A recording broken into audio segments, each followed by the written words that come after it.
Pour le salut des ovins et bovins exposés à la caudriose, une maladie tropicale mortelle des ruminants, le projet MUVA existe désormais et entend y remédier. C'est un projet qui vise le développement de vaccins multivalents contre la caudriose. Alors, qu'est-ce que c'est que la caudriose? C'est une maladie qui affecte notamment les petits ruminants, mais ça peut également causer des dommages chez les gros ruminants. Alors, lorsque cette maladie rentre dans un troupeau où on a des animaux sensibles, ça peut causer jusqu'à 80% de mortalité dans un troupeau. Et donc, ce projet vise à développer un vaccin pour pouvoir lutter contre cette maladie-là. Et on a 3 pays en Afrique de l'Ouest où ce projet est exécuté. On a le Bénin, le Burkina Faso et le Niger. L'innovation de ce projet vise à mettre au point un vaccin à partir du matériel provenant du Bénin, mais également du Burkina et du Niger. En réalité, c'est le démarrage du projet. Aujourd'hui, si nous sommes avec les acteurs, c'est pour leur présenter le contenu et le chronogramme. Ça ne serait pas les chercheurs qui vont seulement mouiller le maillot. Les acteurs doivent prendre une part active parce que nous aurons des travaux de terrain devant les impliquer.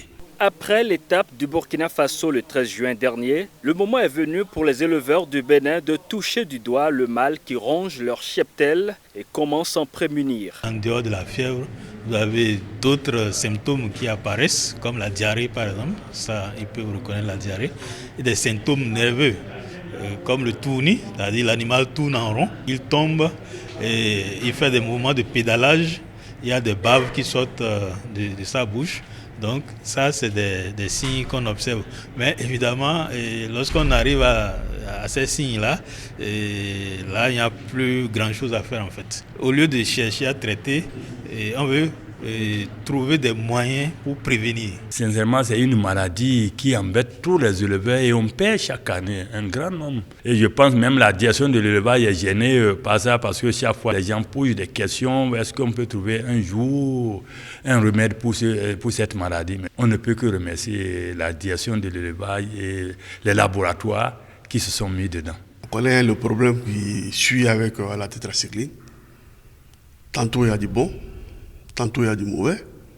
Et à côté de ça, il y a un problème de résistance sur le terrain. Il y a aussi une pollution insidieuse qui se passe et qui ne dit pas son nom. Si le vaccin venait à être élaboré, on va aider énormément les producteurs pour leur sécurité alimentaire. Du même coup, aider l'économie nationale de chacun des 3 pays qui participent ardemment, assidûment à ce projet, aux côtés des partenaires européens et de l'Afrique du Sud. D'après les responsables du projet, la réduction des taux de morbidité et de mortalité des petits ruminants, estimés à plus de 3 millions au Bénin, impactera positivement les revenus des éleveurs et le produit intérieur brut. Cette sensibilisation se poursuit le 11 juillet à Niamey.